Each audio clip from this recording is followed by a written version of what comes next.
gracious and the most merciful. My name is Saim Shahzad and I am here to teach you biology class second year. Students, हम लोगों ने कल अपने last lecture में expression in cockroach को discuss किया था। आज हमारा जो टॉपिक है वो जो हम स्टार्ट करने लगे हैं वो है एक्सक्रीशन इन वर्टिब्रेट्स। एक्सक्रीशन इन वर्टिब्रेट्स के जो वर्टिब्रेट्स हैं उनके अंदर एक्सक्रीशन का फिनोमेना हमने अब पढ़ना स्टार्ट करना है इस चैप्टर के अंदर।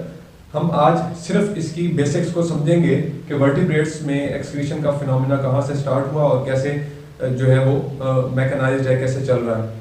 इसके अंदर कुछ चीज़ें हैं जो बुनियादी बातें आपने समझनी है। एक्सक्रीशन इन वर्टिब्रेट्स के अंदर हमें ये बताया गया है कि जो इंसेस्टर्स हैं वर्टिब्रेट्स के, कौन से ऑर्गेनिजम्स, इनवर्टिब्रेट्स से वर्टिब्रेट्स माखुज हुए हैं और इनवर्टिब्रेट्स के अंदर जो एक्सक्रीटरी सिस्टम था, जो प्रिमिटिव ऑर्गेनिजम्स थे इनवर्टिब्रेट्स, वो कैसा था? वो सेगमेंटेड सिस्टम था। सेगमेंट्स में उनकी बॉडी, उनका एक्सक्रीटरी स्ट्रक्चर डिवाइड हुआ था और सेगमेंट्स में था, जैसा कि हमने अर्थवॉर्म के अंदर पढ़ा है।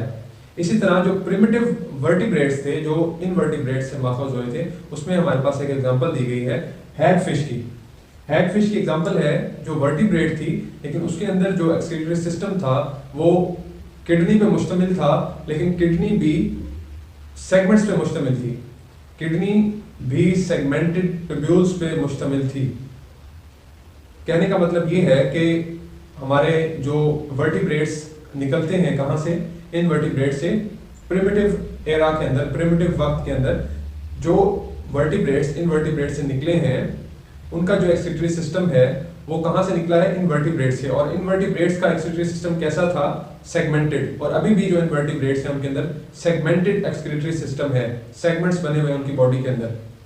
उससे जो वर्टिब्रेट्स निकले, जिसके अंदर हैगफिश मैंने आपको एग्जांपल बताई, उसके अंदर जो किडनी प्रेजेंट था, किडनी लाइक स्ट्रक्चर था उसके अंदर, वो भी उसके अंदर जो ट्यूब्यूल्स थे वो भी सेगमेंटेड थे।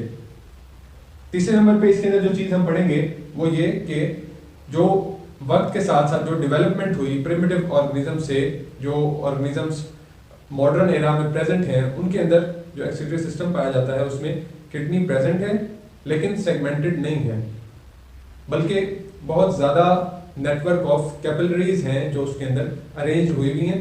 ट्यूब्यूल्स प्रेजेंट हैं, सेगमेंटेड नहीं है, और नेटवर्क ऑफ कैपिलरीज हैं जो एक ख़ास तरीके से किडनीज में अरेंज की गई हैं एक्सक्रीटरी सिस्टम को चलाने के लिए। और बेसिक यूनिट जो है किडनी का, उसको हमें पता है कि क्या कहते हैं? नेफ्रॉन कहते हैं। Basic unit of kidney is known as nephron. ये आपके सामने मैंने लिखा है।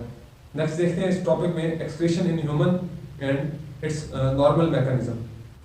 स्टूडेंट्स, अब हम एक्सक्रीशन इन ह्यूमन के टॉपिक को स्टार्ट करेंगे और उसकी बेसिक्स को समझेंगे। इसके अंदर कुछ चीज़ें हैं जिसके अंदर हमने सबसे पहले ये समझना है कि केमिकल बेसिस हैं जो लाइफ की और लाइफ की सस्टेनेबिलिटी की, कि जो ह्यूमन है वो कैसे सस्टेन करते हैं अपनी लाइफ को, कैसे ज़िंदगी को बरकरार रखते हैं, और केमिकल बेसिस क्या है, किस बेस पे जो सारे रिएक्शंस हैं बॉडी के अंदर वो होते हैं, और कैसे एक्सक्रीटरी प्रोडक्ट्स जनरेट होते हैं बॉडी में, और फिर कैसे वो एक्सक्रीटरी प्रोडक्ट्स रिमूव आउट होते हैं या बॉडी के अंदर ही इंजेक्शन होती है उन एक्सक्रीटरी प्रोडक्ट्स की। उसके लिहाज से हमें ये बताया गया है कि बॉडी के अंदर जो वेस्ट प्रोडक्ट्स की जनरेशन है वो मेटाबॉलिक लेवल के ऊपर जाके होती है। बिल्कुल बेसिक जो मेटाबॉलिज्म है बॉडी का, उस लेवल पे जाके वेस्ट प्रोडक्ट जनरेट होता है, वेस्ट प्रोडक्ट बनता है। इसके अंदर जो वेस्ट प्रोडक्ट जनरेट होता है उसको हम क्या कहते हैं? जो नॉर्मल ह्यूमन के अंदर होता है उसको हम क्या कहते हैं? Metabolic waste. वो इसलिए हम उसको मेटाबॉलिक वेस्ट कहते हैं क्योंकि जो मैंने आपको बताया कि जो भी वेस्ट प्रोडक्ट्स के रिएक्शन होते हैं, जिस बुनियाद पे हमारी बॉडी के अंदर वेस्ट प्रोडक्ट्स बनते हैं, वो कौन सा लेवल है? वो मेटाबॉलिक लेवल है। मेटाबॉलिज्म के लेवल पे जाके जो बेसिक रिएक्शन होते हैं बॉडी के अंदर, उस लेवल पे जाके हमारे अंदर वेस्ट जनरेट होता है, वेस्ट बनता है, और उसको हम फिर क्या नाम देते हैं? Metabolic waste. इसी की हमें 4 एग्जांपल्स दी गई हैं जिसके अंदर जो एमसीक्यूज के हवाले से बहुत अहम है वो आपने याद रखनी है। वो कैसे हमें बताया गया उन एग्जांपल्स के अंदर कि यूरिया जो हमारे पास बनता है, वेस्ट प्रोडक्ट है, ये कैसे बनता है? ये अमाइनो एसिड्स की मेटाबॉलिज्म के बाद वेस्ट प्रोडक्ट हमारे पास बनता है यूरिया। दूसरे नंबर पे हमारे पास क्रिएटिनिन। क्रिएटिनिन बनता है क्रिएटिन से, जो मसल से क्रिएटिन, जो मसल्स में क्रिएटिन प्रेजेंट है उससे जो वेस्ट प्रोडक्ट जनरेट होता है वो है क्रिएटिनिन। थर्ड नंबर पे हमारे पास यूरिक एसिड। यूरिक एसिड हमारे पास जो वेस्ट प्रोडक्ट है ये बनता है न्यूक्लिक एसिड्स की मेटाबॉलिज्म से। न्यूक्लिक एसिड्स की मेटाबॉलिज्म से हमारे पास यूरिक एसिड बनता है। चौथे नंबर पे जो हमारे पास हमें बताया गया है वो है बिलीरुबिन। बिलीरुबिन जो वेस्ट प्रोडक्ट है ये हमारे पास बनता है बिल्कुल लास्ट पे, जब हीमोग्लोबिन टूटती है तो उसका लास्ट पे एंड प्रोडक्ट जो बनता है हीमोग्लोबिन के टूटने से वो होता है हमारे पास बिलीरुबिन। इसकी एग्जांपल्स ही हमें इसलिए दी गई हैं कि ये सारी चीजें जो आप देख रहे हैं, यूरिया, क्रिएटिनिन, यूरिक एसिड और बिलीरुबिन, ये मेटाबॉलिक रिएक्शंस के बाद हमारे पास बॉडी के अंदर जनरेट होते हैं। इनको हम मेटाबॉलिक वेस्ट कहते हैं। और मेटाबॉलिक वेस्ट से मुराद के मेटाबॉलिज्म के अंदर ही मेटाबॉलिज्म जो रिएक्शन होते हैं हमारी बॉडी में उससे ही हमारे वेस्ट प्रोडक्ट्स जनरेट होते हैं ह्यूमन के अंदर। तो ये बेसिक्स हैं जो आपने याद रखनी है कि ह्यूमन के अंदर जो बेसिक मैकेनिज्म है एक्सक्रीटरी प्रोडक्ट्स के बनने का वो ये होता है। इसके बाद हमें बताया गया है कि जो मेटाबॉलिक वेस्ट बॉडी में बनते हैं वो बॉडी में टॉक्सिन प्रोड्यूस करते हैं। मेटाबॉलिक वेस्ट जो बॉडी में बनते हैं वो बॉडी में टॉक्सिन्स प्रोड्यूस करते हैं और बॉडी के ही मैकेनिज्म से वो टॉक्सिन्स बॉडी में इंजेस्ट हो जाते हैं। टॉक्सिन्स पैदा भी होते हैं और टॉक्सिन्स बॉडी के मेटाबॉलिज्म की वजह से वो टॉक्सिन्स बॉडी में इंजेस्ट भी हो जाते हैं।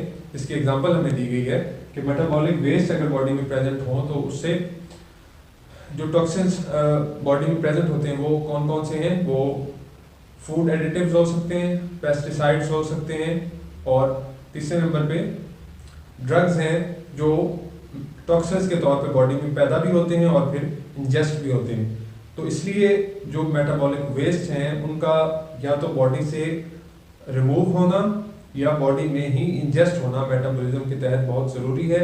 अगर वो बॉडी में प्रेजेंट रहेंगे मेटाबॉलिक वेस्ट तो वो बॉडी के लिए बहुत ज़्यादा नुकसानदेह होंगे। ये थी आज की हमारी कुछ बेसिक टर्मिनोलॉजीज और एग्जांपल्स जो हमने स्टडी की हैं, जो आपको एक्सक्रीशन इन ह्यूमन के टॉपिक में पता होनी चाहिए। इसको एक दफ़ा रीड आउट कीजिएगा। कल से इंशाल्लाह हम